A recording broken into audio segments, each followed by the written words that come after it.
Hoje estamos grande, hein, moçada? Bom dia a todo mundo que nos acompanha. Nós, cada dia que estamos mexendo aqui, estamos aprendendo um pouquinho. Hoje nós vamos falar sobre muitas coisas, principalmente sobre a vontade, o direito e tudo aquilo que remete à educação, com essas duas jovens que hoje estão conosco, a Jerusa Pena e a Andressa. Antes de mais nada, vamos pedir que todos nós brasileiros, de uma forma ou de outra, tenhamos muita sensibilidade nesse momento, quando o país atinge mais de 100 mil mortos. A Pão com Ovo fica muito triste com isso. Não que a vida siga normalmente, mas a gente, infelizmente, chegamos nessa marca porque esses governos que estão aí são desgovernos, eles não têm nenhuma orientação a não ser com o capital. E esse capital aqui no Rio Grande do Sul, na cidade de Porto Alegre, principalmente, ele se faz com negociatas para abrir comércio, para abrir hoje e ontem já o governo do estado falando em abrir as escolas. Então, a Pão com Ovo repudia isso nesse momento onde a pandemia está aceleradamente matando cada dia mais e mais pessoas. Mas diante disso, ninguém tira o trono de estudar, né? Esse é o momento que a gente tem que debater isso, ver que a educação não pode ter mordaças em nenhum momento. Eu sou o Preto, bem-vindos a Pão com Ovo. Falei demais. Igor, contigo. Bom dia, comunidade Pão com Ovo. Falo aqui diretamente da Rússia, né? Vladivostok, o inverno russo aqui, extremamente onde tem a vacina, né? Já anuncia, né? A Rússia anuncia para o mundo que tem a vacina para o Covid. A comunidade internacional, a OMS, faz coloca em dúvida, né? Mas a Rússia nunca se pautou pela OMS, eles estão tocando a vida. Eles dizem que eles vão já começar a vacinar sua população e ok, eles não precisam da OMS mesmo. E já mais de 20 países querem as doses da vacina russa, né? Já anunciaram ali.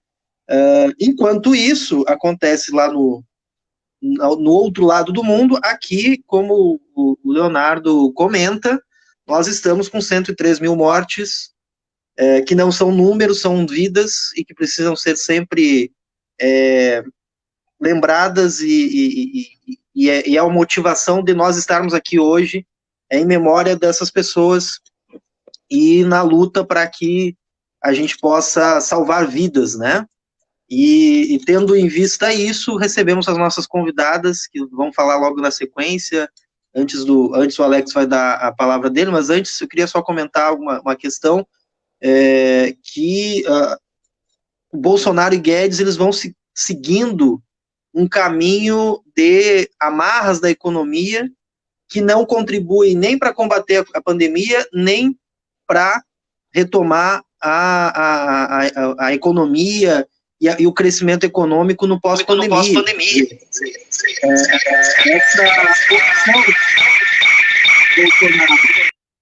Aqui deu um problema de áudio, agora sim. Essa opção do Bolsonaro de manter a PEC dos gastos, manter o arroxo em cima da saúde, da educação, e de não investir nas pequenas e médias empresas, né, não dar ajuda às pequenas e médias empresas, ela tem sido desastrosa, né? A propaganda do governo Bolsonaro é uma propaganda de que eles querem retomar a economia, mas, na verdade, eles não fazem nada para ajudar pequenas e médias empresas, não investem nas pequenas e médias empresas, e arrocham na saúde e na educação. Então, e além disso, fazem uma política negacionista que leva as pessoas à morte. Então, é um duplo desastre essa política econômica. E a política, no geral, do Bolsonaro e do Guedes. Posto isso, nós temos aqui o Dia do Estudante, né, que foi ontem, dia 11 de agosto. Vida, democracia e educação, né? Esse 11 de agosto, ele iniciaria uma nova jornada de lutas da educação, o Alex Sará, que vai falar logo em seguida, sempre lembra, né, que a educação ela é uma bandeira que acaba aglutinando um grande setor da sociedade, né? Vamos lembrar do tsunami da educação, que foi um dos últimos grandes atos de rua que uniu um amplo setor da sociedade. Então, quer dizer, a educação continua sendo uma bandeira da esperança, Alex? O que tu acha disso? Uma nova jornada de luta se inicia agora. Nosso educador, Alex Sará. Muito bom dia. Bom dia, Léo. Bom dia, Igor. Andressa e Jerusa, quero apresentar para vocês o Piri. Ele subiu no meu colo agora, né? Como vocês podem ver, ele subiu, não fui eu que peguei. E provavelmente ele vai me acompanhar durante um bom tempo aqui na transmissão, né, Piri? As contingências de fazer, né, uma atividade em casa. A cadela está deitada ali no canto da sala, saiu. Valeu, Piri. Gente, queria saudar a Jerusa e a Andressa, e saudando essas duas lideranças, essas duas ativistas, né, da luta juvenil e estudantil, eu espero estar saudando e homenageando todos os estudantes e estudantas, né, desse Brasil que tiveram ontem, né, o seu dia, né, um dia que não é apenas um registro formal, né? Acho que as meninas com muito mais propriedade vão poder colocar, né, um pouco do que significa, né, essa data, da sua representatividade, da sua força. Eu também tive a condição de, na minha juventude, me envolver no movimento estudantil. No Fora Collor, era um mero estudante, acompanhei as passeatas, etc. e tal. Um pouco antes do Fora Collor, eu lembro da lamentável Primeira Guerra do Golfo, né, não troque petróleo por sangue, que, aliás, era uma chamada da União da Juventude Socialista, que anos adiante, já, né, entrando para a universidade, foi a organização do qual eu me identifiquei. Vi agora o Giovanni Culau, reeleito nosso presidente da UJS aí. Um abraço para o Giovanni, para os demais que já estão interagindo conosco. Mas voltando aí, né, ontem, 11 de agosto, dia do estudante, e a gente resolveu batizar esse programa com uma música muito bacana e que tem a ver com um momento também extraordinário da luta estudantil, que foi aquela série de ações, né, de ocupação de escolas, de universidades, não de ocupação desordeiras, vândalas, nada disso, né, ocupações extremamente políticas, politizadas, né, ocupações que trouxeram ali protagonismo à juventude, colocaram o debate da educação em evidência, né, e a canção, né, Ninguém Tira o Trono do Estudar, eu acho que nos inspira, né, porque o estudar não se resume apenas ao conteúdo, a matéria essa, a prova aquela. A gente está fazendo um estudo, um exame, está apalpando e descobrindo o mundo. Tem um microfone aberto, acho que é isso. Ops, tá. Mas voltando ali, era o Igor atrapalhando a minha fala, como sempre, né, Igor? Depois desse programa, a gente vai encaminhar já os papéis da tua demissão, né? Obviamente. Mas falando sério, né, o trono, o estudar, melhor dizendo, né, tem isso, né, da gente ter essa visão mais completa, mais abrangente e mais generosa, né? E é bom encontrar aqui duas lideranças juvenis, duas lideranças estudantis, duas jovens mulheres que não se limitaram apenas, né, àquelas tarefas e atribuições cotidianas que todos nós somos, né, muitas vezes levados a cumprir, mas que doam parte do seu tempo, da sua vida, né, da sua força e da sua fé para mudar o estado de coisas. E eu queria, então, que a Jerusa e a Andressa, elas escolhem quem começa, quem vai depois, falasse um pouco, né, da sua vida pessoal, quem são, o que fazem, né, o que as levou a fazer essa luta, que é uma luta importantíssima. Lembrando que hoje também é o Dia Mundial da Juventude. Então, a gente junta duas datas fundamentais, né, para pensar o papel do jovem num quadro de Brasil de pandemia, de fascismo, de crise econômica, de um país que precisa se reinventar. E a reinvenção, creio eu, passa pela mão da juventude. Sejam bem-vindos, gurias.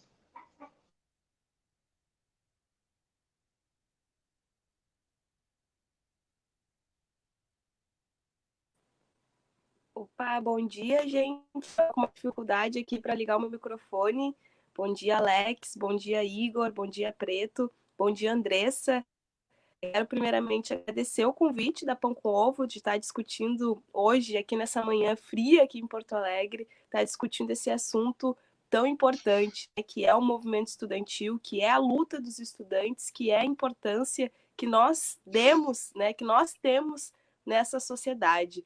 Eu me chamo Jerusa, né, eu sou presidente da União Estadual dos Estudantes aqui do Rio Grande do Sul, faço parte do movimento coletivo aqui em Porto Alegre, sou estudante de Direito da URGS. Gente, estou muito feliz de estar podendo conversar aqui com vocês, né? A gente está vivendo hoje um cenário, né, que é completamente adverso, que é um cenário ruim, né, que nós esperávamos, né, no início do nosso ano, viver tudo isso que nós estamos vivendo aqui no Brasil e no mundo todo.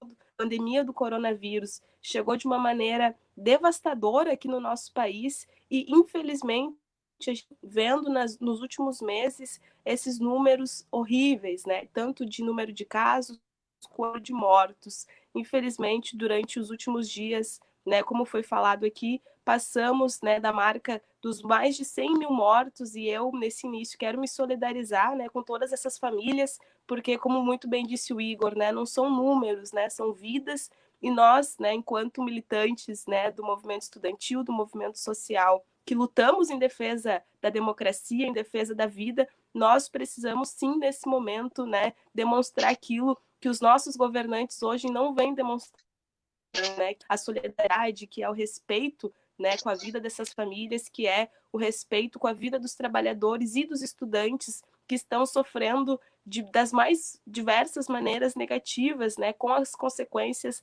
dessa pandemia.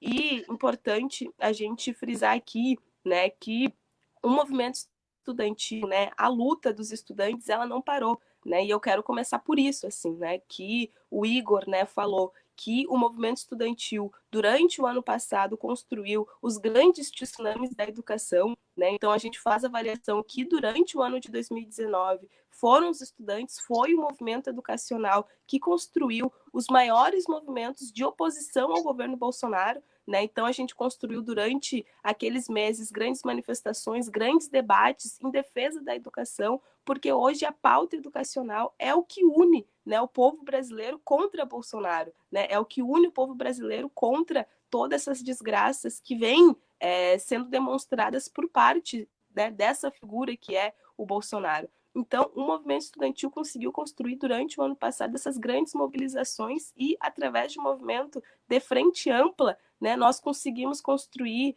grandes diálogos, né, com aquelas pessoas que, durante o ano de 2018, votou no Bolsonaro e com aquelas pessoas que, evidentemente, né, não estavam fazendo parte, né, das discussões políticas. E durante o ano de 2020, né, durante a pandemia, não foi diferente, né? A gente conseguiu, de modo muito rápido, né, se adaptar a esse momento tão difícil, né, porque a gente é acostumado, né, a passar em sala de aula, a construir atividades, né, de contato com os estudantes, e durante o ano de 2020 a gente, né, enfrentando a necessidade do isolamento, a gente se adapta a esse momento construindo grandes ações através das redes sociais. Então, as próprias lives aumentaram, né, os debates online, a gente viu, né, através desse movimento de redes, fazer com que o movimento estudantil continuasse existindo, né? Então, a nossa vitória, né, no adiamento do Enem, né, que não foi uma vitória por completo, né, porque o nosso ministério não quis nos escutar, né, para debater a data da aplicação das provas, mas é uma grande conquista do movimento estudantil, do movimento educacional, a gente ter conseguido, né, o adiamento do Enem, né? Então, a gente conseguiu fazer um movimento que envolveu, né, tanto estudantes quanto os professores, né, pessoas que não eram necessariamente, né, e não são necessariamente da esquerda, né, do campo progressista, mas se juntaram nessa frente, né, de mobilização junto com os estudantes. E a gente conseguiu garantir essa vitória, né?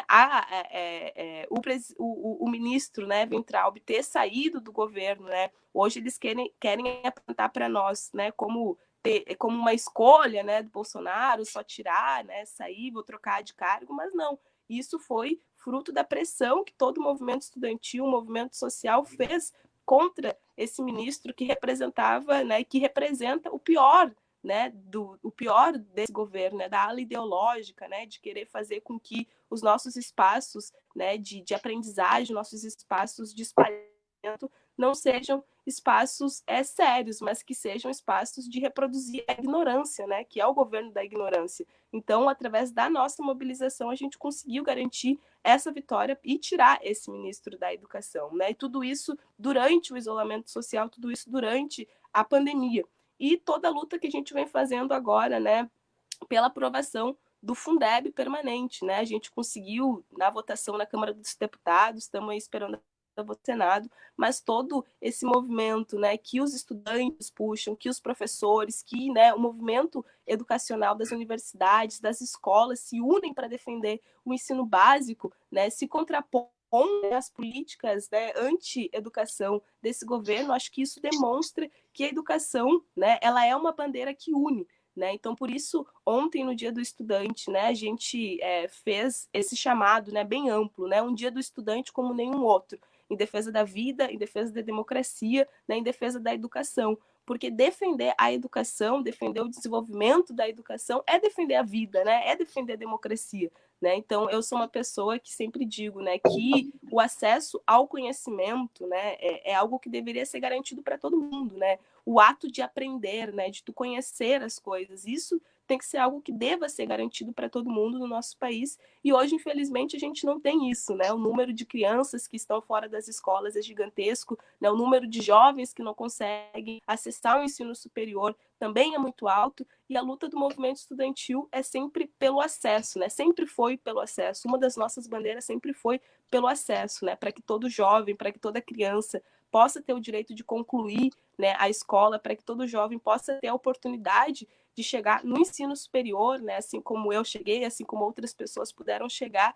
E durante esse momento, né, de pandemia, de isolamento social, a gente vem fazendo uma série de reflexões, né, e uma das que eu faço é que a nossa luta é muito necessária, né, porque durante os meses, né, da pandemia do coronavírus, a gente vem vendo, né, aquilo que a gente já denunciava das desigualdades, mas mais explícito ainda. Né? Então, as pessoas que já tinham dificuldades, né, na sua escola precarizada, né, são os estudantes que não estão podendo ir e estão sem a garantia da merenda, por exemplo. Né? Então, as famílias, né, mais precarizadas, né, com os jovens, os estudantes, são as famílias que estão tendo mais dificuldade agora, né, porque não estão conseguindo renda, enfim. Então, todo esse momento, né, de crise faz a gente entrar em uma série de reflexões. E a luta dos estudantes, dos jovens, ela é sempre muito central, né? Porque nós sempre fomos a linha de frente, né? Das grandes mobilizações, das grandes lutas históricas do nosso país. E nesse momento não é diferente. Claro que agora existe uma série de dificuldades, algumas limitações, mas a gente vem se adaptando. E algo que, enfim, né? Para finalizar essa primeira parte, mas a gente sempre tenta levar, né, e tanto aqui na UEE, tanto no movimento coletivo aqui em Porto Alegre, tanto na UJS, né, que é a organização que eu faço parte, é conseguir levar esse ar de esperança, né, porque eu acho que nós, jovens, a gente tem muito isso da rebeldia, né, de ir para frente, enfim, né, de querer lutar, de botar a cara, e nesse momento a gente está querendo fazer isso também, né, de que a gente pode botar a cara, de que a gente pode fazer e de que a gente tem condições de dar esperança, né, para essas pessoas que estão passando essas dificuldades, né, de que há alternativas, de há saída e de que o movimento estudantil e que a luta dos estudantes pode ser uma dessas alternativas. Então, acho que de início era um pouco disso.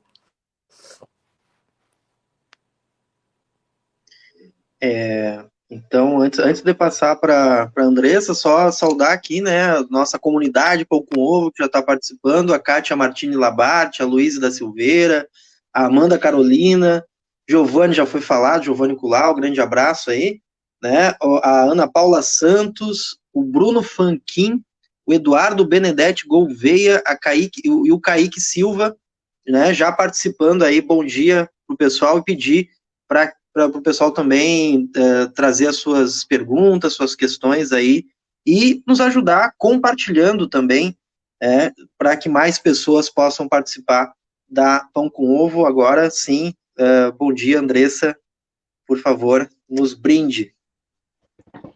Bom dia, então, para todos, né? Gostaria de agradecer primeiramente ao convite da Pão com Ovo para participar dessa discussão. Gostaria de mandar um abraço para todas as pessoas que estão assistindo, né? As pessoas de Caxias, da Serra Gaúcha também. Como o Igor me apresentou, meu nome é Andressa, sou caxiense, né? Atualmente estou presidente da UJS em Caxias do Sul. Estou me formando também em serviço social nesse semestre pela Universidade de Caxias do Sul.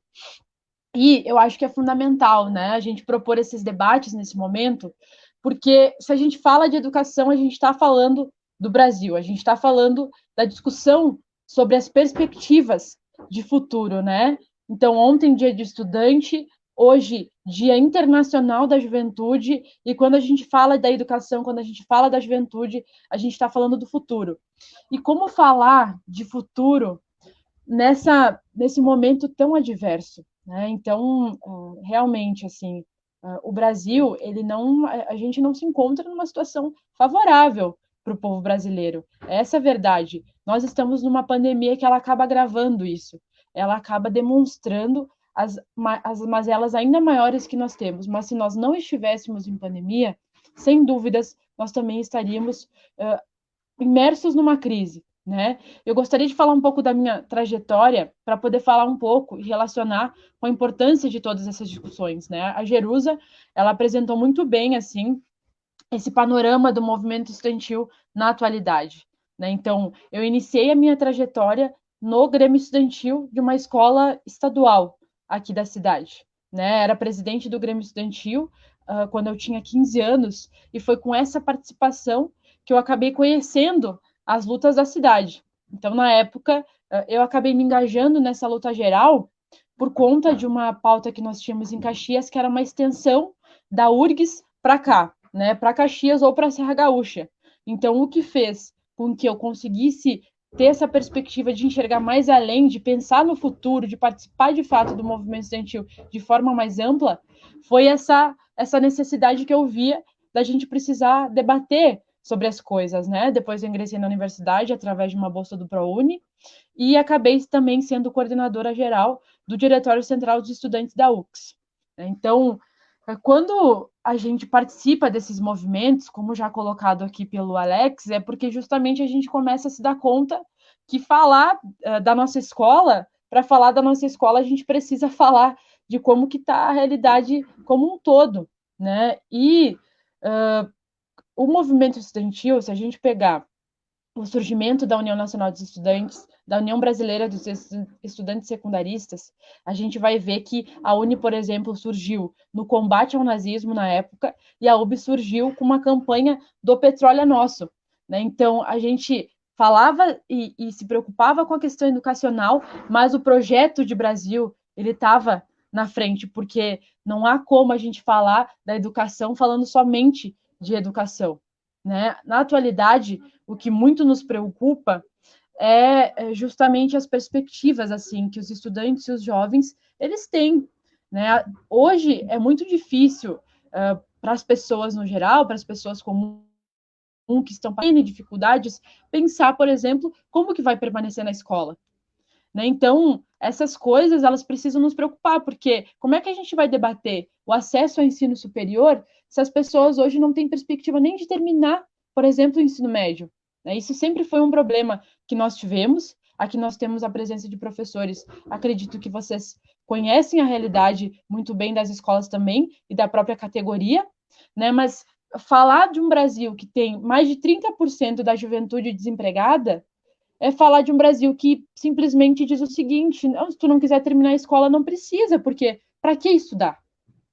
Né? Se as famílias elas apresentam, por exemplo, N dificuldades, hoje a centralidade é a questão econômica, porque se não tem emprego, se não tem acesso à renda, se não tem políticas pensadas a isso, o estudar ele acaba ficando em último plano, e os jovens acabam tendo que ir para o mercado de trabalho para procurar um trabalho muitas vezes precarizado, para poder tentar fazer com que a sua família tenha alguma forma assim de sobrevivência, né? Então, falar sobre educação é falar disso, né? Lá em 2011, quando eu comecei a participar do movimento estudantil, a nossa maior pauta, e nós concretizamos, foi a questão do investimento de 10% do PIB para a educação. E também, na época, nós tínhamos descoberto, né, o pré-sal, então a gente estava debatendo para onde que o dinheiro dessa riqueza ele ia. Né? Então, será que vai, mais uma vez, para deixar mais rico quem já é rico no Brasil, que são os banqueiros, ou será que vai para a educação e para a saúde, que realmente são as demandas atuais do povo brasileiro? Né? Então, nós fazíamos essa luta enorme em relação ao direcionamento do orçamento para a educação brasileira. Nós concretizamos, mas ele nunca foi materializado de fato na realidade. Né? Então, se a gente olhar o orçamento de 2012, se a gente olhar o orçamento de 2006, a gente vai ver que nem 4% da nossa riqueza interna foi investida em educação. Né? Então, como nós vamos priorizar, como a gente vai pensar num projeto diferente para a educação, né? Se isso há algum tempo vem acontecendo, e hoje nós temos um governo que simplesmente o projeto dele é desmontar o Brasil, né? Se nem ministro da saúde nós temos. Nós estamos num momento de pandemia. As entidades estudantis, por exemplo, apresentam um plano emergencial para a educação, né? Então, para debater o acesso, para discutir como é que esse pessoal que está com dificuldades, né, de acompanhar as aulas vão poder estudar. Hoje o debate que se faz, mesmo o Brasil ainda não tendo conseguido superar essa pandemia, ser o segundo país que tem a pior situação mundial, está começando a se debater já o retorno às aulas. Então, a gente não respondeu a essa crise sanitária e a gente já está querendo tomar medidas que com certeza vão piorar a situação. Né? Então, a gente precisa, para discutir a educação, a gente precisa saber que projeto de Brasil que a gente quer. Então, se não tem um Brasil desenvolvido, né, se não tem uma perspectiva de desenvolvimento do país, é muito difícil que tenha um investimento e tenha uma discussão séria em relação à educação. Então, para finalizar essa primeira parte, né, eu quis fazer a relação com alguns elementos do passado, de quando eu ainda participava, que, claro, a situação era outra, nós tínhamos outras demandas, era possível a gente poder debater outras perspectivas. Né? A gente avançou muito, sem dúvidas, no ensino superior, no acesso, né? A pauta do movimento estudantil acabou ficando centralizada na permanência, que era algo que a gente considerava importante também, justamente por ter conseguido avançar em outros sentidos.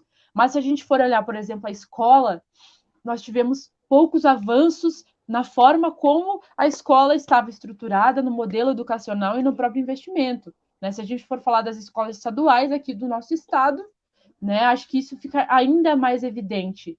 Né? E hoje nós temos governos que simplesmente querem desmontar ainda mais tudo isso. Então, acho que a nossa responsabilidade é gigante. Por isso que esses debates, essas reflexões, né, essas discussões, elas são essenciais para a gente saber para onde que a gente quer ir, né? Para onde que a gente quer ir e o que a gente precisa fazer para que a gente consiga alterar essa realidade desse momento, que ela é muito grave e, sem dúvidas, vai pedir cada vez mais de nós. Muito bem, muito bem. Para quem está nos assistindo hoje, por que a gente traz essas mulheres aqui para debater sobre isso? Porque todos aqueles que demonizam a política têm que entender que não tem outra forma de mudar o Brasil, mudar o teu estado, mudar a tua cidade, se não for pela política, não tem outra alternativa. E eu me lembro muito bem que vocês devem ser fruto das ocupações que ocorreram durante 2016, 17 no Brasil. Me lembro muito bem da Jerusa, lá no Protásio Alves, colégio que eu dou aula. Tem uma professora agora, a Jerusa, perguntou, é a Jerusa? Aí eu, sim, é a Jerusa. Por quê? Porque as pessoas acham que a política está distante de nós, e não está. Ela está muito ali. A Andressa foi muito precisa quando ela diz assim, eu comecei só porque eu queria alguma coisa melhor. Mas essa alguma coisa melhor vai te levando a outras, e tu entra na batalha política. Dizendo isso, quero dizer para todos os da Pão com Ovo, logo, logo nós vamos fazer uma novidade aí, o Igor depois vai anunciar, se der a gente cria no meio do caminho, se não, não. Alex, Igor, eu tive alguns professores interessantes durante a minha caminhada. Um era o professor Moacir Marquesan, lá de Cruz Alta, professor de português. Ele já era tido como um professor vagabundo. Sabe o que é um professor vagabundo? aquele que não dá aula.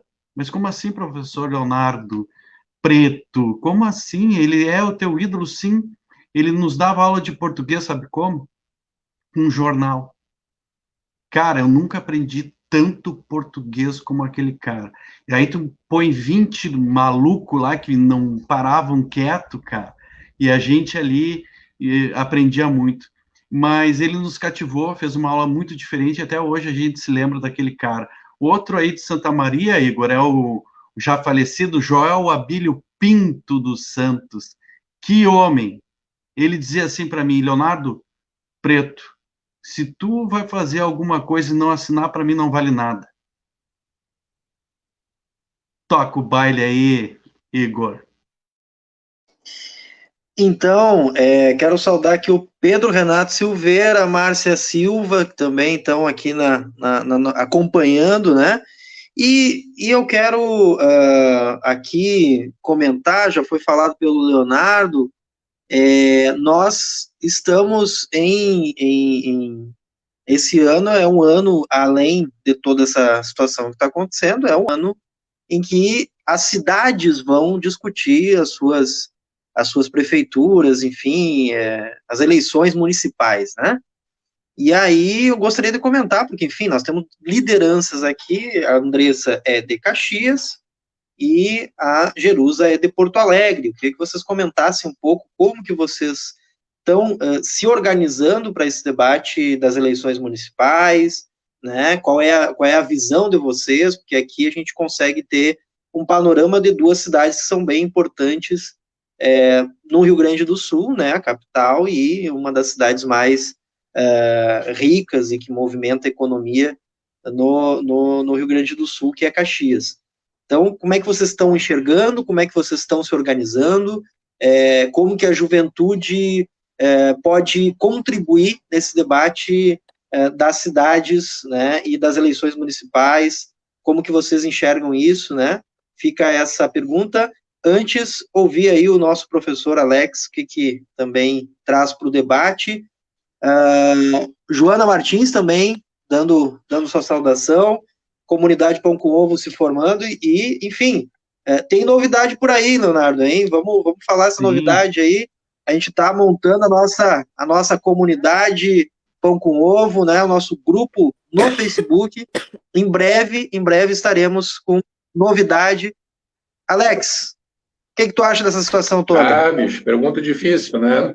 Bom, primeiro dizer que a Jerusa e a Andressa foram muito felizes nas falas que fizeram, acho que elas colocaram para nós muito daquilo que a gente também passou, essa busca, essa procura, essa ânsia, né? Ser jovem envolve muito esses elementos, essa questão da liberdade, da mudança, da melhoria, e é bacana ver assim que ambas começaram a sua militância, o seu ativismo, já bastante jovens, né? O que mostra que o jovem, sim, a gente teve agora há poucos dias, gurias, um programa em que nós perguntávamos se o jovem no Brasil era levado a sério, né?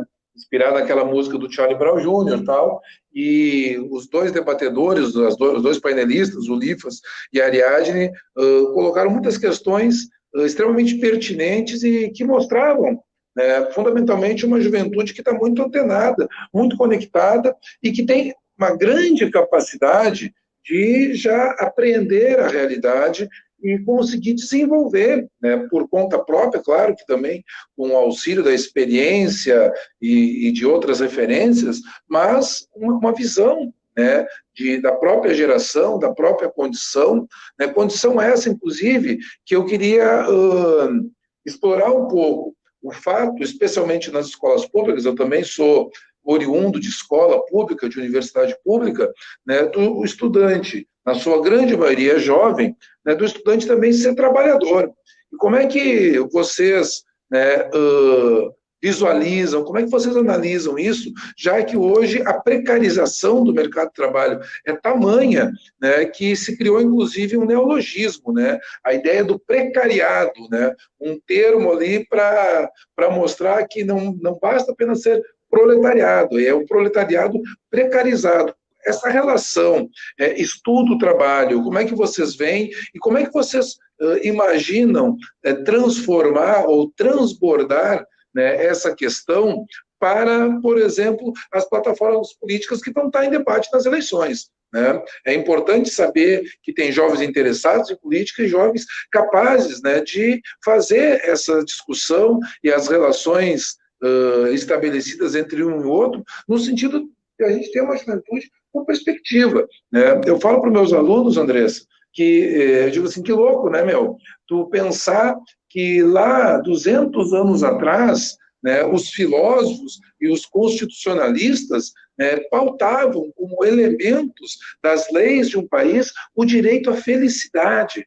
A felicidade constava como um direito político e social fundamental, e que hoje, se você fala isso, que babaquice, felicidade, né? Porque também a felicidade parece que foi encaminhada para outros sentidos, né? A felicidade que muitas vezes é artificial, que você se satisfaz através do consumismo, através, sei lá, do uso de drogas, né, do acesso à internet, que são coisas muitas vezes superficiais ou enganosas, né?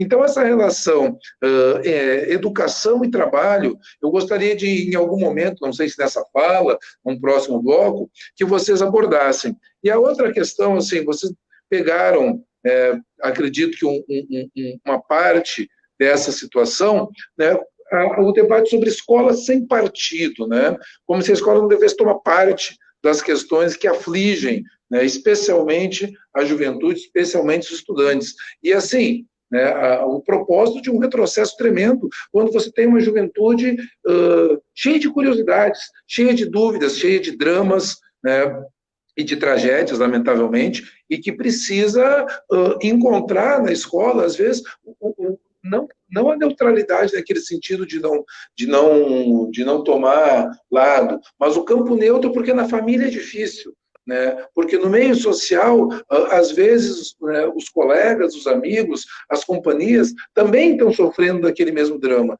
E a escola, que é esse espaço ímpar, né, coagida por um movimento retrógrado, reacionário. Eu queria, desculpe me estender, mas eu queria fazer 2 comentários, que tem o primeiro. Tem gente assim, a educação vem de casa, a escola ensina. Eu digo que isso é uma tremenda bobagem, por uma razão, viu?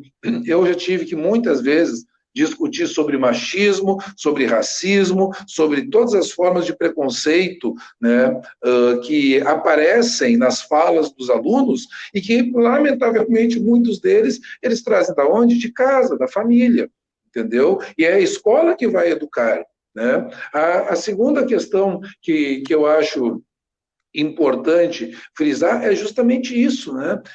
Desse papel que a escola, os estudantes, esse processo educativo tem na formação desse indivíduo, né, para que a gente possa, de fato, encaminhar para outros rumos, outros sentidos. O Paulo Freire tinha uma frase muito simples em que ele resumia com precisão as coisas, né? A educação sozinha não transforma a sociedade, mas sem ela, tampouco a sociedade muda. Eu deixo essas 2 provocações e vocês fiquem à vontade para fazerem as considerações e observações de vocês. Muito bom tê-las aqui, um agradecimento ao público do Pão com Ovo. Depois vamos falar da comunidade, que é uma maneira também de a gente interagir mais e a Pão com Ovo se tornar cada vez mais coletiva e mais solidária. Vai lá, gurias, é com vocês a palavra. Começo, então. Gostaria de dialogar com o início da fala do Preto, né, que falou sobre as ocupações, né? A Andressa não começou a militância dela nas ocupações, a minha militância, tive o contato mais direto, né, com a organização estudantil naquele período, em 2016, né? Então eu não cheguei a ficar todos os dias na ocupação da minha escola, né, porque eu lembro que eu não conhecia muito bem a galera que estava lá ocupando, mas eu fui, eu tinha uma amiga que estava ocupando a escola dela, que não era minha, e eu fui na ocupação da escola dela e acabei conhecendo o pessoal da minha escola que estava ocupando, porque era tudo da UJS, eram tudo amigos. E daí acabaram me apresentando e depois daquilo só tô aqui até hoje, assim.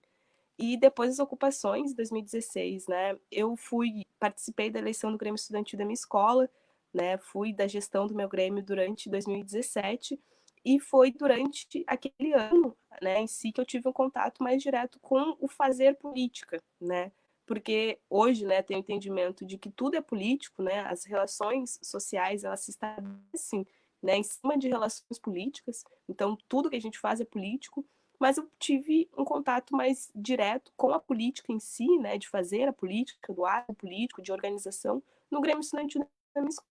E depois que eu saio do meu Grêmio Estudantil, né, eu viro diretora da UBS, né, que é a União Brasileira dos Estudantes Secundaristas aqui no Rio Grande do Sul, e começo a fazer mais a fundo, né, a discussão sobre a escola, sobre o papel da educação pública, né, no ensino médio, né, visitei várias escolas aqui do Rio Grande do Sul, né, passei uma temporada em Caxias também, então tive a oportunidade de conversar com uma galera, assim, né, e foi um aprendizado muito massa para mim, né, porque dialogando, né, com esse debate das opressões, né, que o Alex trouxe, assim, a escola hoje é o primeiro, né, o segundo, né, porque o primeiro espaço é a família, mas é o segundo espaço de socialização daquele jovem, né? Então é o primeiro lugar que aquela criança, né, vai encontrar pessoas diferentes dela, né, seja da cor de pele, seja de gênero, seja de orientação sexual, é na escola que tu vai encontrar o diferente, né? Na escola que tu vai ter,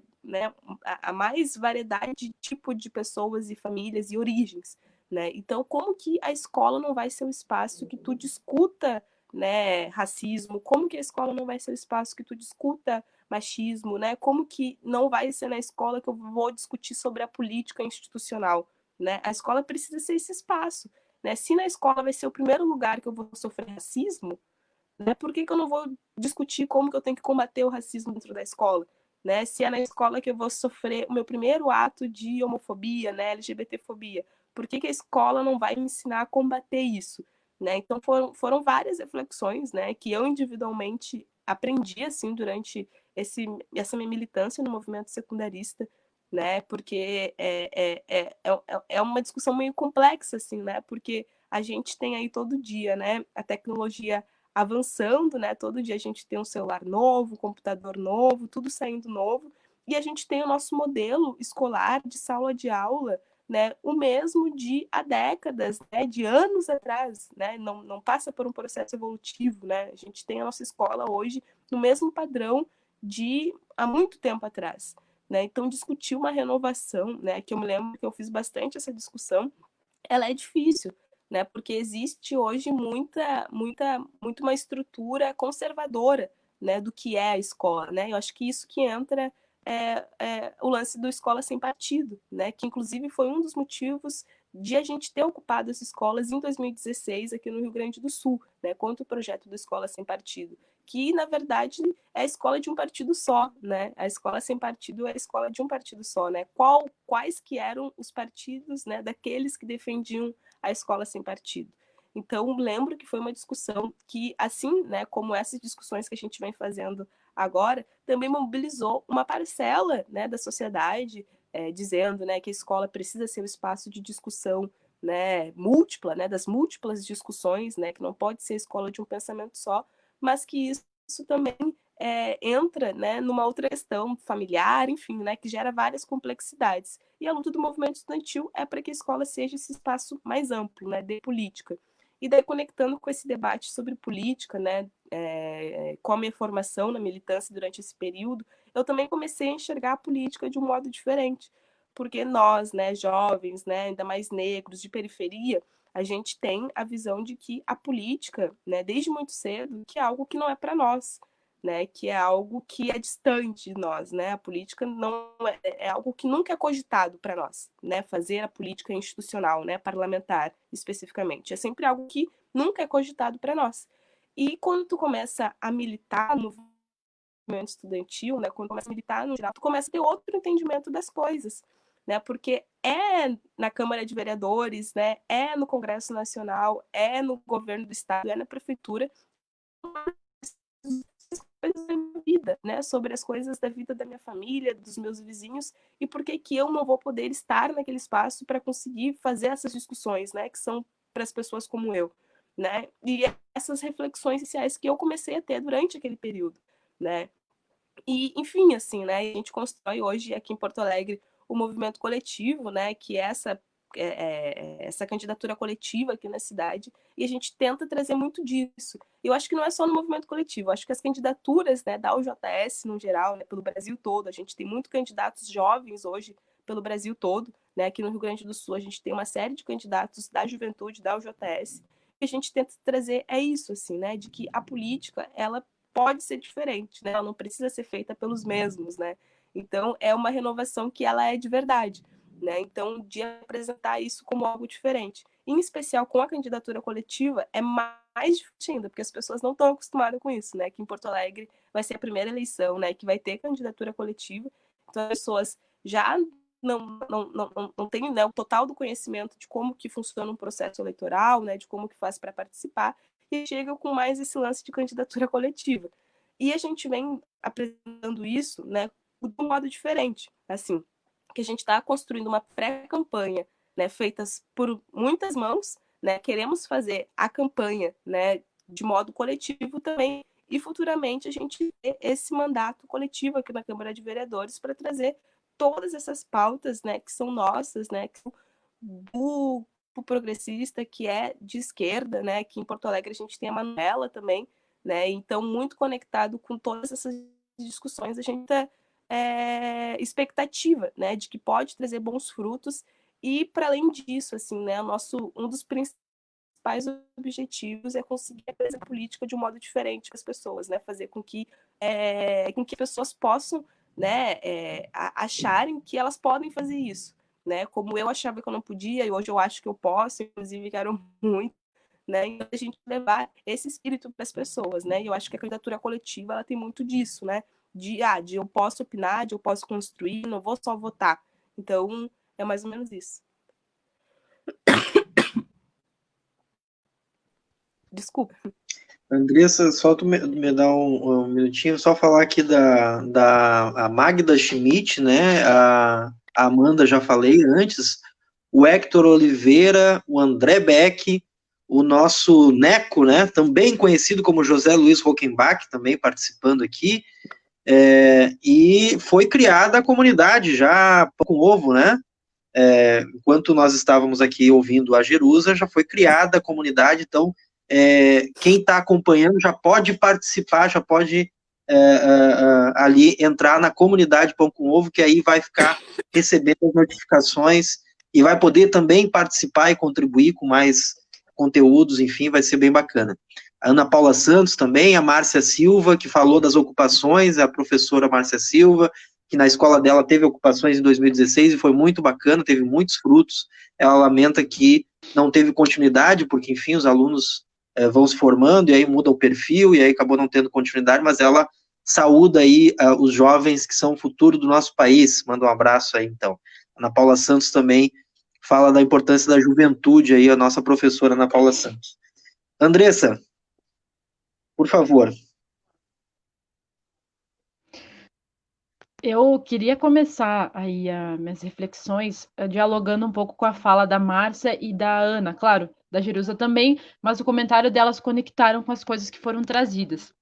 A escola, ela é tão importante, né, para a sociedade, assim, para pensar a sociedade, que não é à toa que tem toda essa discussão de desmonte, de precarização, né, essa falta de projeto de avanço mesmo, né? Então, se não fosse o movimento estudantil secundarista, provavelmente pode ser que nem eu nem a Jerusa estivéssemos aqui. E diversas outras lideranças que acabam se demonstrando de outras formas.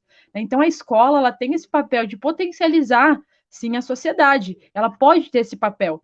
Então, a discussão, né, trazer temas que são da realidade dos jovens, porque a gente não inventa as coisas, né? Tem coisas que estão ali.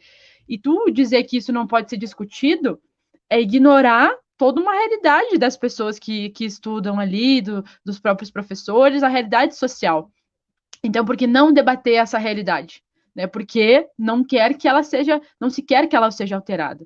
Né? Então, acho que todo esse processo de ocupação das escolas, ela deu esse recado, assim, que a gurizada realmente ela quer discutir, ela quer debater, ela quer pensar, e nada mais justo do que isso, né? Se nós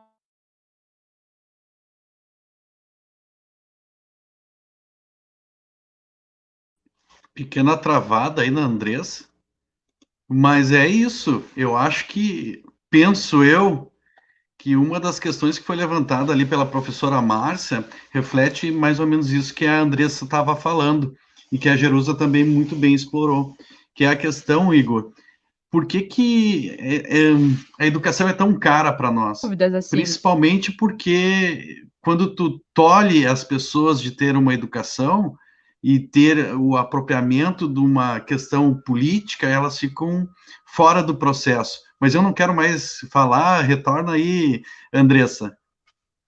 sim, acho que cortou a minha fala, né? Eu estava falando, mas eu não percebi que não, que ela tinha cortado. Sim, e daí, quando tu fala da questão, por exemplo, eleitoral, né, a Jerusa, ela falou isso, assim, bom, a gente não pode participar das eleições, então quem pode, né, se a maioria da população, se quem trabalha, quem estuda, mulheres, jovens, negros, não podem participar das eleições, quem pode, então, né, porque muitas vezes, realmente, esse espaço, ele é negado, parece que não é para nós, parece que não é nosso lugar, então acaba que ele fica quase que só representado o setor da elite, o setor empresarial, e isso nas cidades acaba se reproduzindo de forma mais micro, mas acaba se reproduzindo, né? Então, essa discussão sobre as cidades esse ano, ela vai se dar muito também relacionada à questão nacional, né? Como é que eu vou debater, por exemplo, a questão da educação, se eu não falar sobre a emenda constitucional 95, que congelou por 20 anos ali os investimentos,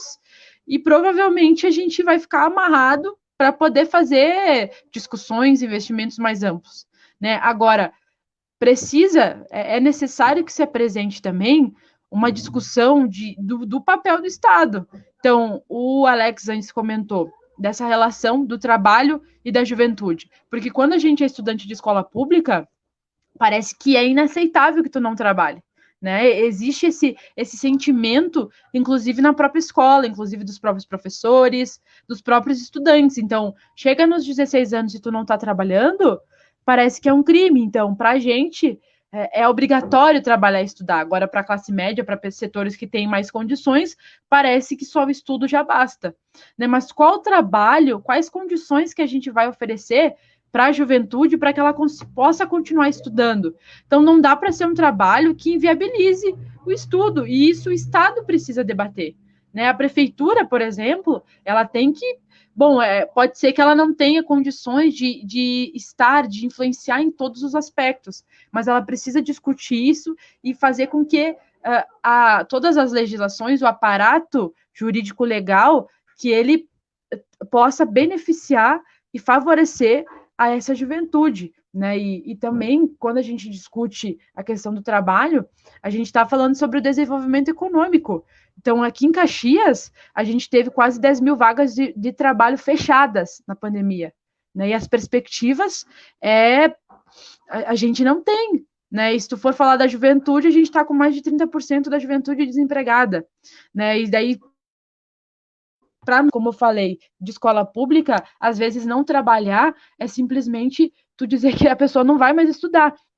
Porque as escolas estaduais, por exemplo, né, muitas delas ficam longe da casa dos estudantes. E é necessário que tu pegue transporte público. E a passagem hoje aqui, por exemplo, está quase R$ 5. E agora, em momentos de pandemia, claro, o ensino é remoto, né? Mas a gente está sem o meu passe. Né? Então, quando tu debate a cidade, tu tá debatendo todos os aspectos que tem da vida humana. Semana que vem, por exemplo, a gente vai fazer uma discussão sobre a juventude aqui na cidade, né? Aqui em Caxias, né, eu sou pré-candidata a vereadora, e nós temos a felicidade de ter como pré-candidato a vice-prefeito um jovem oriundo, um jovem que é da JS também, né, que fez parte do movimento estudantil junto comigo. Então, assim, nós queremos debater todos os aspectos que têm a ver com a questão da juventude.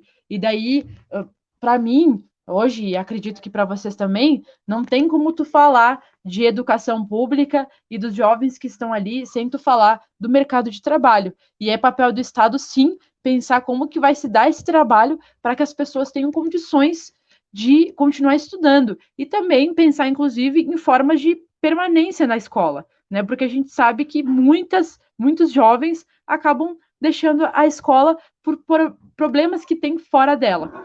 Então, para finalizar minha fala, por exemplo, existem dispositivos presentes no próprio Estatuto da Juventude que a gente pode dar vazão a isso nas cidades, né? Por exemplo, centros de juventude são justamente espaços de encontro dos jovens com o Estado, que ali tu vai discutir sobre diversos aspectos dos jovens, profissionalização, cultura, educação, né? Então, isso não é só possível, como é extremamente necessário se a gente olhar para a realidade da juventude hoje e ver as diversas questões que a gente precisa enfrentar e muitas vezes não tem um amparo do poder público para isso.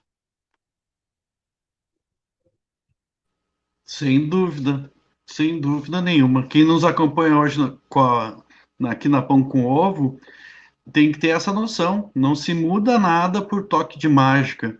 Esse governo aqui do estado do Rio Grande do Sul, ele simplesmente acha que nós voltando agora à sala de aula, a moçada que não se deu um abraço, que está aí, que louca para fazer festa, etc, etc, etc, nós vamos conseguir conter. A gente não tem nem estrutura para isso, né?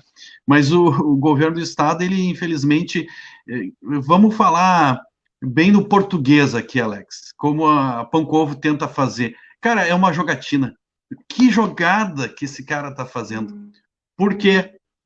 Porque essa jogada política aqui, que ele está pegando a opinião pública para sondar como isso vai acontecer, para ver se passa essa volta às aulas já logo ali na frente.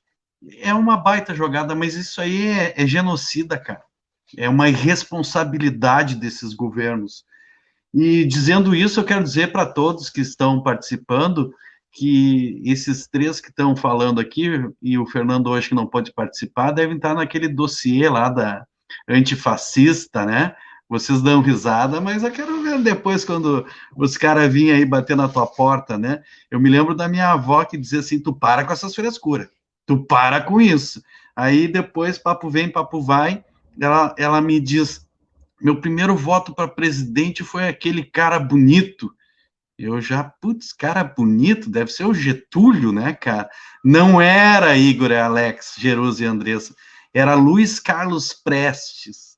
Aí eu, agora eu me lembrei. E para finalizar, não poderia dizer que uma professora também que muito me balizou, tu conhece aí, Alex, o Igor não conhece, a Andressa não conhece, que se chama Tânia Fagundes Echevarria, né? A minha tia, ela disse uma vez, eu estava, sei lá, quinta série, tu tem que saber que lado tu tá. Que lado tu tá? Tu é patrão ou tu é trabalhador?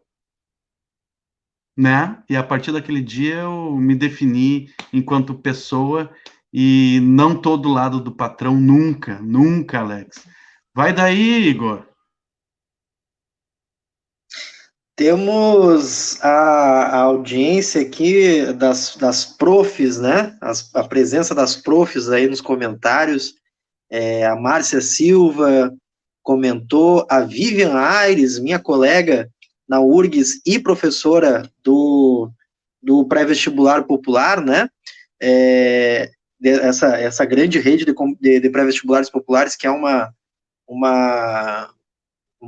iniciativa de resistência muito importante, muito bonita. Eu sou oriundo disso, fui educador lá em Santa Maria, Preto, do Alternativa. Somos fundadores, popular, né, do Praxis, Alternativa. Né? Exatamente, fizemos uma luta lá nos idos de 2004, 2005, 2006, por aí, pela meia passagem para os estudantes dos pré-vestibulares populares. Quanto tempo, hein? Ali eu comecei a minha luta, né? Então, é muito importante a presença aqui, a Rúbia Zelina também falando, a Márcia falando da evasão nas escolas, né? Porque muita gente precisa sustentar a família e isso acaba falando mais alto nesse momento, e é evidente que é lamentável que nós tenhamos governos que não estejam preocupados com isso, né? O leite aí parece que está pouco se lixando para isso nesse debate das escolas, né? Então, é isso, Alex.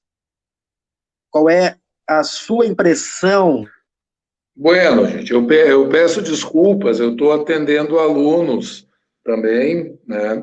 E eu precisei me ausentar uns minutos do programa, não pude ver a segunda rodada da fala, ouvir, né?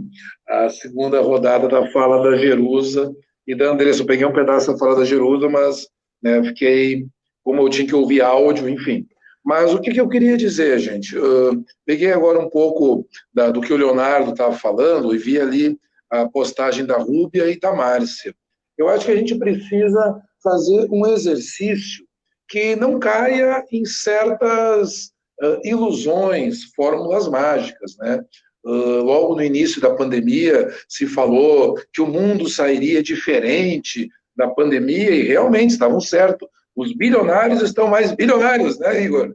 Como diria aquele vídeo antigo lá, para a nossa alegria. Não, para a alegria deles, né? Efeito bom xibom bombom, né? Para quem lembra dos anos 90, o de cima sobe e o de baixo desce, exatamente. Exatamente, como já diria aquele filósofo, né? Bom xibom, xibom bombom. Então, né, tem essa ilusão rapidamente se desfez, né? Também a ideia de solidariedade, seremos mais solidários, lamentavelmente, né, por várias razões, a gente não tem como acreditar assim, saímos melhores. Quem era bom, quem tinha uma decisão já disso, né, acho que está trabalhando, construindo isso. Né? Temos também um outro termo que me provoca arrepios, o novo normal, né? E que é uma combinação de vários elementos, tecnologia, neoliberalismo e fascismo, né? Tudo isso, né, envolvendo o capital, não podia dar coisa, na verdade, na boa coisa. Na verdade, nós temos um novo anormal. E eu penso que essas situações, tanto de maneira objetiva quanto subjetiva, elas batem muito forte em quem é jovem e quem é estudante, né?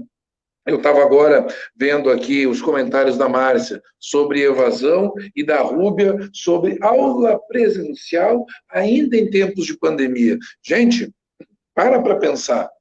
A gente já não lembra mais quando é que foi o dia que o Brasil entrou na casa de 1.000 mortes. Eu estou usando 1.000 aqui como um número, sabe, um marco, porque se morrer 800 pessoas num dia, é muita gente igual. Se morrer 500 pessoas num dia, também é muita gente. Mas nós estamos tranquilamente, entre aspas, né, há mais de 40 dias, tendo uma cifra acima de 1.000 mortes. Então, isso quer dizer que a pandemia, ela estabilizou por cima, né? Subiu, não teve curva ainda, não teve a montanha-russa de descer e reduzir o número de mortes, né? Só para ter uma ideia, hoje é dia 12, daqui a 3 dias vão se completar 3 meses que o último ministro da Saúde se demitiu, que foi o Taish, né? Aquele da cara gozada lá, que parecia que estava fazendo coisinha ali atrás do Weintraub e tal, né? Pois é, cara, em 3 meses sem ministro da Saúde, né, com os dados de hoje, são 87.000 mortos. Bom dia, Demir. Obrigado pela audiência. A gente vai fechar 90.000 mortes em 90 dias, tá? Então, assim, é inconcebível, né, que isso seja posto, né? Inclusive, o governo do PSDB de São Paulo já anunciou, a nova data é outubro, 7 de outubro, e talvez, né, estenda essa data, né, mais uma vez, quando chegar perto de outubro. O que me parece, assim, desculpe me alongar, mas é preciso para o raciocínio, é que existem coisas que estão sendo feitas, assim, meio que para a torcida, para a galera, entendeu? Tipo, o ensino, o trabalho e o ensino remoto. É uma parafernália de coisas, mas que não funciona. É como dizia meu ex-cunhado, é buzina de avião. Tem, mas não funciona, entendeu, gente? Por quê? Porque, primeiro, que nem todo mundo tem o aparelho e a conexão, né? Esse dado está muito longe de se realizar. Segundo, que ter o aparelho, a conexão, não significa que o sujeito tenha proficiência na coisa. Então, o cara vai ver aqui, e como é que eu faço? E fica se batendo, entendeu? Então, esse processo de fazer as coisas acontecerem tudo de uma maneira muito concentrada, muito rápida, né? Como diz o ditado gauchesco, que nem punhalada de louco, né?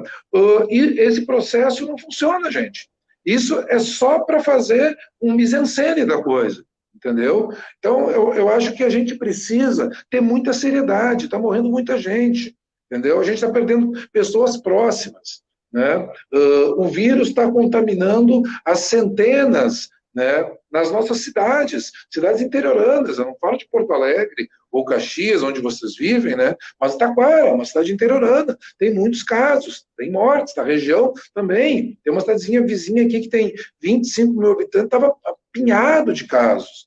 Né? Então, isso tem que ser denunciado. O CEPERS, a União Gaúcha de Estudantes, né, a UEE, eu acho que tem que pegar essas forças, as centrais sindicais, os partidos políticos, as associações que sejam, e tem que ir para cima, mano. Dizer, ops, peraí, entendeu? Bota. É que nem em Brasília. Em Brasília, os caras fizeram carreata, Igor, para reabrir as creches. Não, mas faz passeata, sai de braço dado, beija no pescoço, mano. Entendeu? Ah, mas que história é essa? Não, Fala. e tu me permite, Alex, já fazendo um link com a Vivian, que falou sobre isso, o retorno, né? Que tem gente que está alegando que, como argumento para retornar às aulas, a saúde mental dos jovens, que eles precisam se ressocializar, e nós precisamos, em nome da saúde mental, retornar. Só que é um argumento absurdamente... Não, para ir. Né? Porque assim, como assim, tá? Aí tu resolve, entre aspas, né, a saúde mental e te coloca em risco de ser contaminado pelo Covid. Né? É absurdo, quer dizer, não tem fundamento. O André Beck também aqui falando, na minha modesta opinião, os jovens não devem mais acreditar que haverá mudanças significativas na sociedade dentro do sistema político econômico liberal que está aí. É necessário revolução. Olha aí, André Beck... Lembrando, é isso aí, cara. Não, vamos lá, vamos na revolução. E é isso, gente. Nós vamos também deixar o pessoal, as meninas falar também, né? Não é nós que vamos... Isso. Não, mas só para concluir, então, viu? Eu acho que tem que ser, essa primeira questão tem que ser muito, muito clara, entendeu? Não tem condições, nós não admitimos uma situação dessa, e eu falo aqui também como professor, como sindicalista, é um disparate algo do gênero, entendeu? E sobre a questão, né, do trabalho em ensino remoto, eu gostaria que a gente, né, tivesse essa compreensão. Tem gente falando em cancelamento de matrícula, tem gente fazendo avaliação, tem gente falando, quem vai passar, quem vai reprovar? Mano, vamos ser bem honestos, ninguém pode reprovar esse ano. O que nós temos que preocupar, assim, o que nós vamos oferecer para o pós-pandemia? Eu defendo que a gente tenha já os trabalhadores de educação, os estudantes, desde já comecem a formular um projeto, pedagogicamente falando, né, para pensar no pós-pandemia, porque senão vem o governo dizendo assim, agora para vocês é isso, né? E aí vem mais um calhamaço de coisas que são pouco execuíveis, que vão fazer toda uma cena, mas não vão resolver o problema.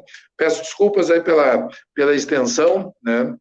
Mas seriam essas as minhas observações. Eu tinha um ou outro gracejo para falar aqui, mas achei muito impróprio para o horário e para o público.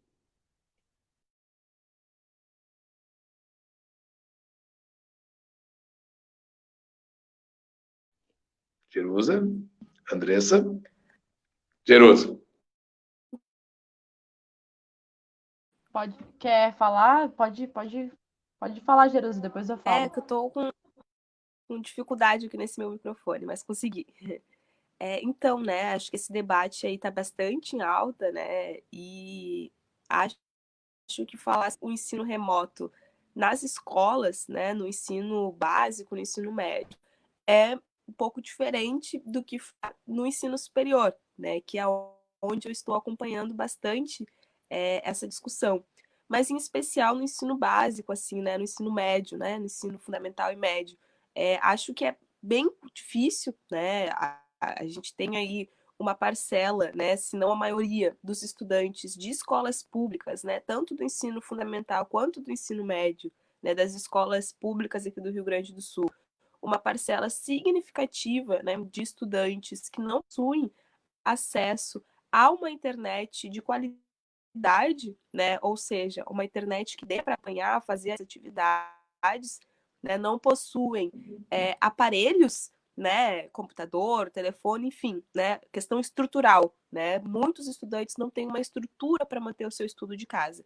E uma outra série de questões também, né, que é a questão da família, né, do ambiente domiciliar para aquele estudo, né, muitos estudantes, né, de periferias vivendo, né, em casas, né, enfim, né, com mais de 5, 6, 7 pessoas no mesmo cômodo, né, como que estuda num ambiente assim?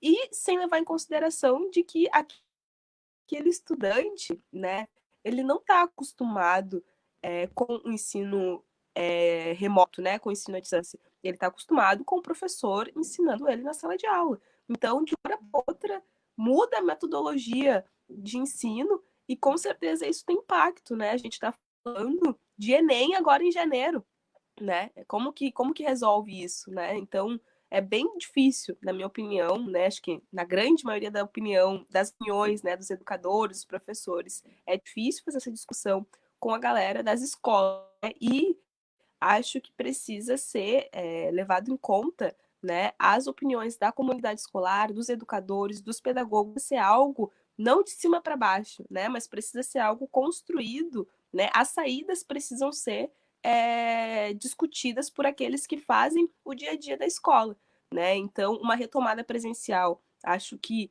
não deve ser algo que deva se levar em consideração, né, o Rio Grande do Sul é um dos estados que está com números de mortes, né, e números de ocupação de leitos de UTI crescendo, né, então não existe um cenário de melhora para a gente pensar numa retomada de atividades presenciais, né, então é algo que não se deve levar em consideração nesse momento.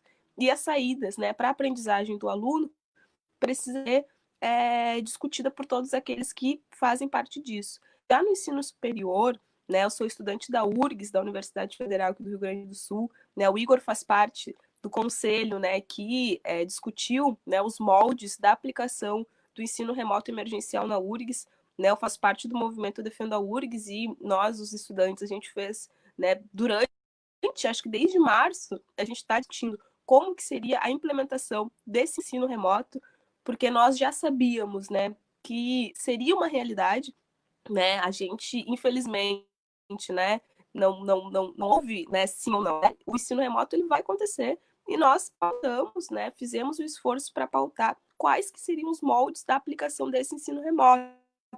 Então, nós estamos falando de uma universidade com mais de 30 mil alunos, né, uma universidade com milhares de estudantes cotistas, sem acesso à internet, e através da nossa mobilização a gente conseguiu garantir alguns auxílios para que os estudantes pudessem estudar durante esse momento. Só que, assim, né, o ensino à distância... Opa! O ensino à distância, o ensino remoto, ele acaba, né, por deixar evidente a exclusão, né? Ele é excludente, o ensino remoto ele é excludente, né? Então, a gente está lutando para garantir que essa retomada das atividades presenciais possa garantir que todos aqueles estudantes que não conseguirem acompanhar agora, por qualquer motivo que for, possam ter garantido, né, por parte da administração das universidades, o seu direito de ter as atividades depois, né, que essa discussão possa ser feita.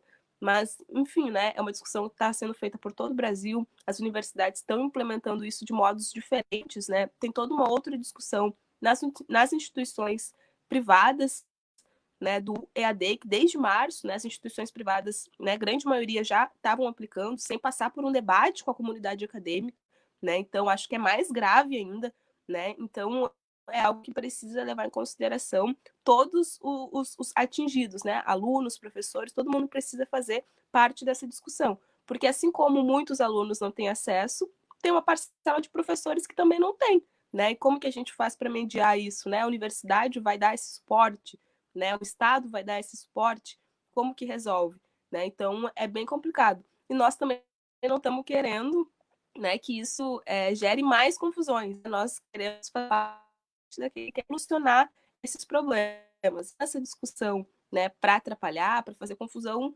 não é o correto, né? Nós, no movimento estudantil da UEE, aqui no Rio Grande do Sul, a gente está tentando dialogar, né, com as administrações, com os estudantes, para ver quais que são os melhores métodos.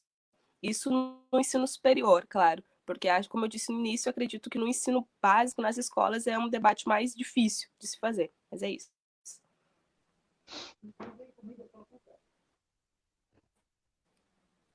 Andressa, só antes da Andressa falar, falar um pouco ali de uma questão que a Vivian traz, né, que está aqui na tela agora, né, que é sobre as escolas privadas, né, que muitas famílias de classe média e baixa que se esforçam para a manutenção dos seus filhos nessas escolas, né, vão sofrer uma pressão para a volta das aulas presenciais, por conta de que as escolas vão começar a querer arrecadar os valores integrais da mensalidade que estavam sendo descontadas por conta do não cumprimento de parte do serviço educacional contratado. Então, quer dizer, em bom português, é isso, sim, né? Tu tem a questão de quem é que continua pagando a mensalidade, né, com a não retomada, enfim, né?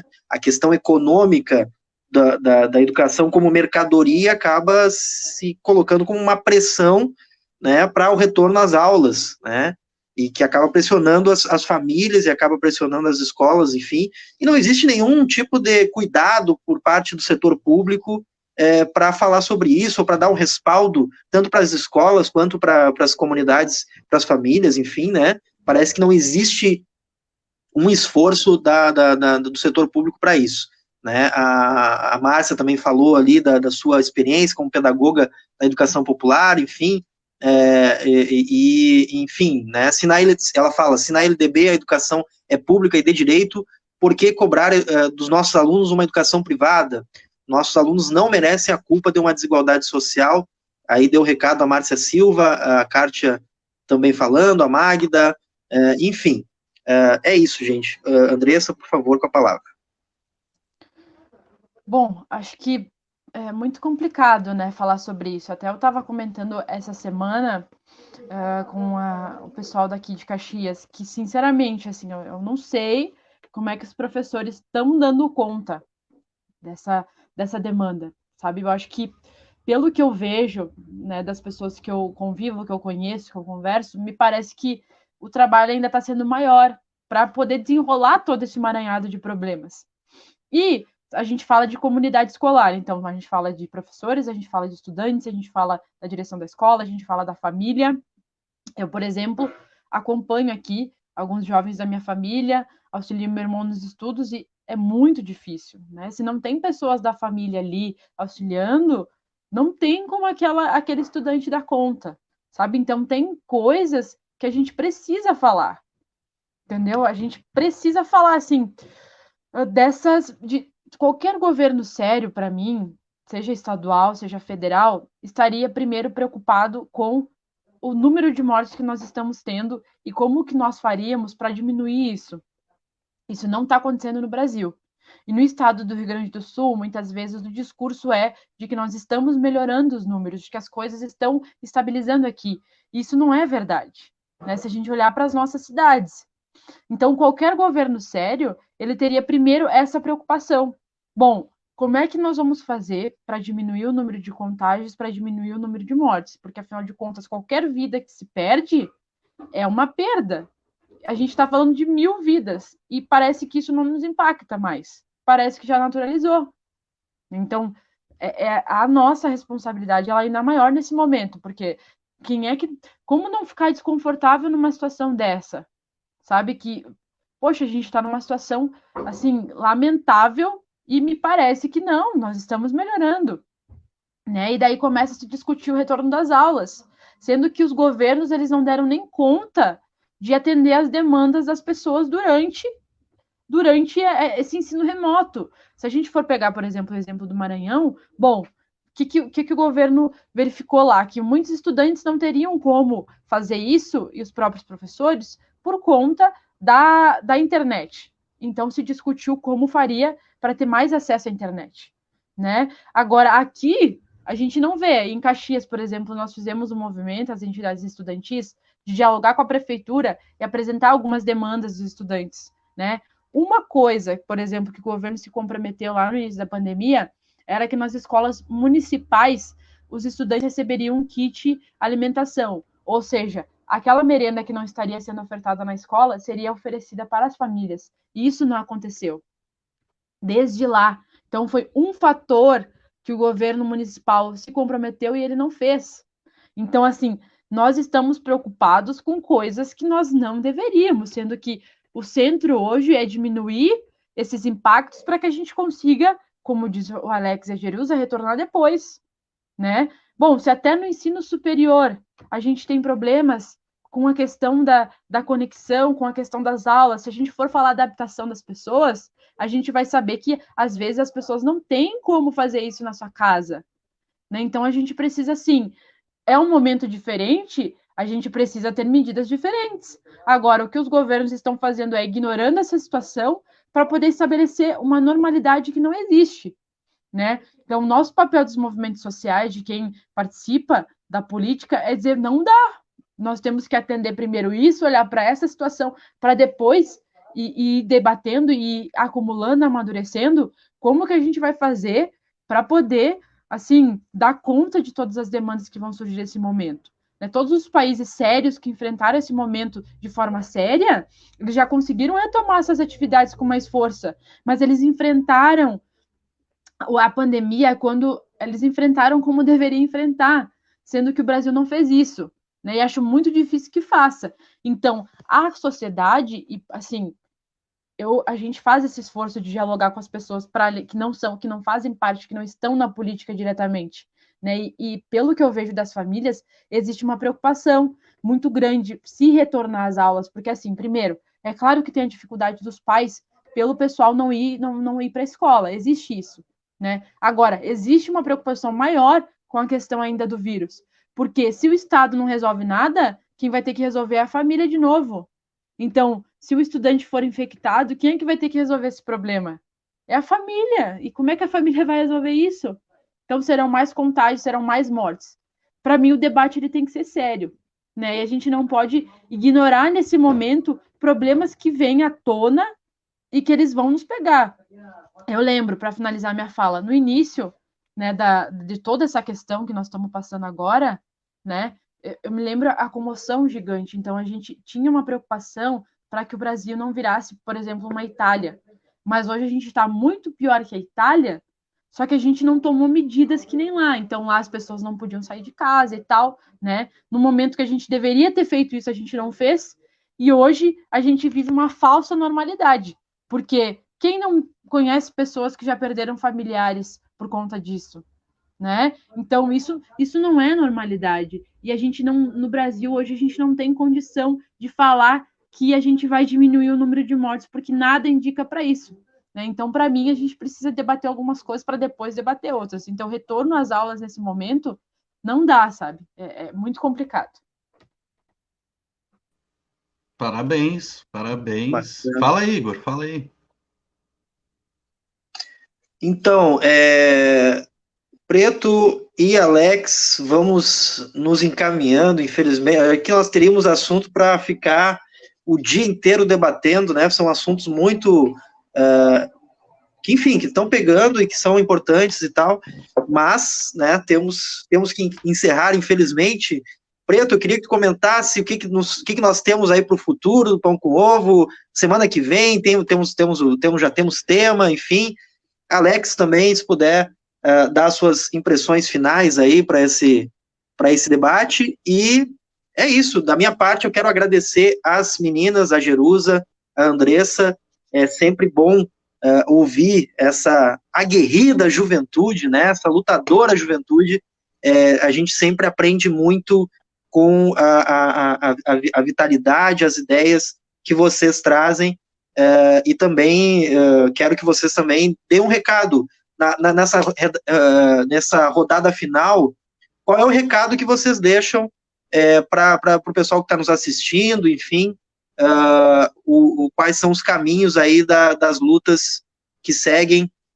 Queria que vocês comentassem sobre isso também nessa rodada final do Pão com Ovo e desejando, então, que é o final desse programa, mas quarta-feira que vem estaremos de volta aqui também com Pão com Ovo e agradecemos a todos que nos assistem até agora. Bem, é isso aí, moçada.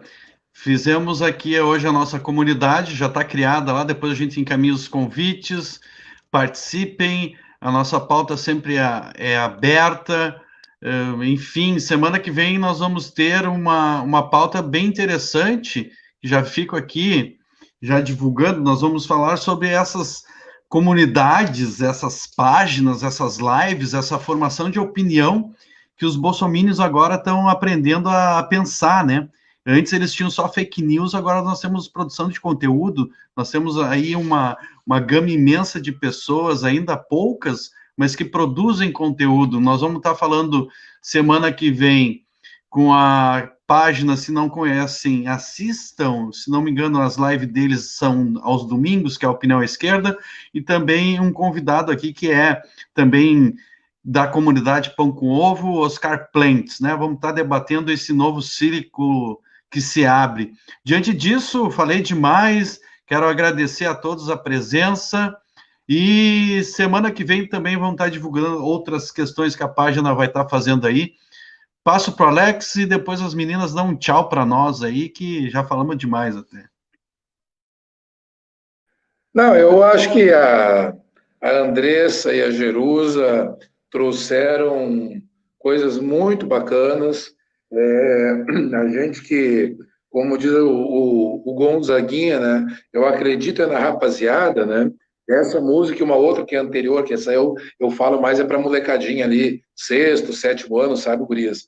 Que eu gosto muito daquela música, eu fico com a pureza da resposta das crianças, né? Mas esses dois elementos do Gonzaguinha tiveram muito presentes nas falas vivas de vocês, né? Eu acho que vocês conseguiram traduzir de uma maneira muito clara, né, numa linguagem muito objetiva, né, pegando as questões e falando de modo é isso, aquilo, o que a juventude, o que os estudantes estão pensando, e que é uma mostra de força, né? Importante que vocês estejam aí, assim como tantos outros jovens envolvidos, né, nas discussões e nas lutas por um futuro diferente e melhor para o nosso país. Eu gostaria que vocês fizessem as considerações finais de vocês, porque, afinal de contas, vocês que são as estrelas dessa festa, né? Muito obrigado mais uma vez, uma saudação aos camaradas de Caxias, né? Saudação também, Jerusa, bom revê-la aqui, né? Uma hora vai ter reunião do Comitê Estadual, a gente vai poder também, a Andressa também né, Andressa? Então, vamos poder conversar um pouco mais. Um grande abraço, por favor, fiquem à vontade. Aos demais aí que nos assistiram, abraços, beijos, saudades. Vocês podem dar tchau, gurias. Obrigada, certo, obrigada, eu posso, meninas, pode falar, Jerusa, depois eu... Ui? Pode falar. Agradeço o convite do Alex, agradecer a vocês, né? Agradecer a Pão com Ovo, acho que muito importante que durante esses meses de pandemia, de isolamento social, a gente vem se inovando de informação e acho muito massa essa iniciativa de levar esse tipo de discussão de um modo simples, alternativo, né, para a galera que tem disposição de escutar o que a gente tem para falar. E a minha mensagem que eu deixo é que a gente vai seguir na luta, né? A gente deu aqui uma explanada, né, de como que está a nossa situação, né, um pouco da trajetória do movimento estudantil até aqui, mas a gente não para, né? Acho que tem muita coisa pela frente, muito enfrentamento para fazer, né? E podem contar sempre comigo, qual e a gente vai estar sempre à disposição de todo mundo. Muito obrigada. Eu também, então, gostaria de agradecer esse espaço, esse convite. Acho que é muito importante, assim, muito importante mesmo, a gente poder amadurecer, olhar para certas discussões, para a gente poder ir se munindo e vendo o que a gente vai fazer mesmo, sabe? Acho que a participação coletiva, a participação social, ela nos traz muitas respostas. Então, algo que eu acho que a gente deve apostar mesmo é nisso, né? É ver como é que a gente vai fazer para ampliar nossa atuação, para participar, para discutir, né? Organização coletiva, mesmo que a saída eu acho que ela é por aí, para a gente conseguir superar esse momento que a gente está passando e conseguir derrotar, de fato, os nossos inimigos, né? E, para finalizar mesmo, é concordar ali com o comentário de uma professora que ela falou, né, que vida normal não é reabertura de coisas, simplesmente a gente fingir que nada acontecendo, é parar de morrer gente. Então, essa tem que ser a nossa preocupação, tudo tem que correr para isso, né, para que a gente consiga realmente pensar nas coisas posteriores a isso, e obrigada, e que continuamos na luta aí, se organizando, debatendo, discutindo e fazendo. Certamente, moçada, valeu mais uma vez. Quero dizer que nem o André Beck colocou nos comentários ali, a gente tinha muito tempo ainda para falar sobre horas e horas e horas a fio. Peço desculpas aí, mas aí fica muito extenso, mas foi uma bela contribuição. E juventude é a política que transforma as nossas vidas, não tem outro caminho. Junte-se a nós na Pão com Ovo e vamos modificar o nosso município, o nosso estado e o nosso Brasil e, quiçá, o mundo. Um grande abraço, valeu, moçada, até semana que vem. Grande abraço, valeu!